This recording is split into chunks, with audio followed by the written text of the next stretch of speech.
On va voir ici comment transformer notre document en plusieurs colonnes.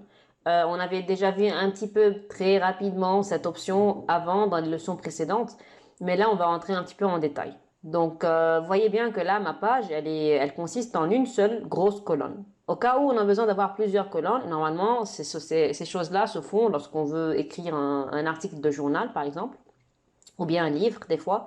Donc on a besoin de diviser notre page en plusieurs colonnes. Donc pour faire ceci, on doit aller dans mise en page et on clique sur colonne.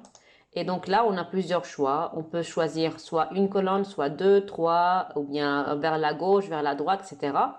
Donc si je choisis deux, voilà le résultat. Donc moi, ce qui m'intéresse, c'est d'aller vous montrer le choix donc lorsqu'on clique sur autre colonne.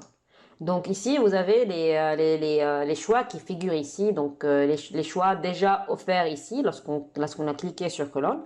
Et puis après, vous avez ici un nombre de colonnes à introduire. Donc on peut le faire manuellement, donc 2, 3, 4, 5. Là, on peut vraiment augmenter autant qu'on veut, au-delà des choix qui sont prédéfinis ici.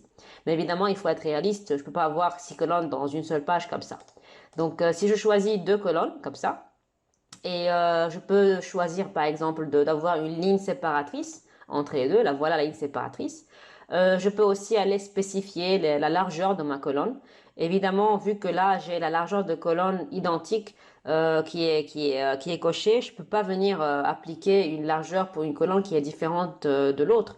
Et donc pour pouvoir faire ceci, on doit aller enlever ici le petit juste et comme ça je peux venir maintenant ajuster la largeur. Et regardez maintenant, si j'augmente ici la largeur, ça se voit ici dans l'aperçu que la largeur de la colonne de gauche devient plus grande et par conséquent la largeur de la colonne 2 devient plus petite. C'est automatique et il y a tout qui va se changer au cas où moi je change une valeur, ça doit s'adapter.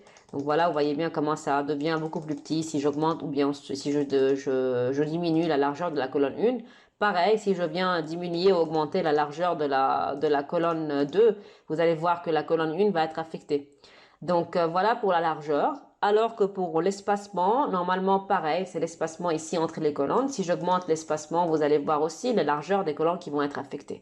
Donc voilà, il faudra à tout prix faire bien attention aux largeurs prédéfinies que je choisis ici.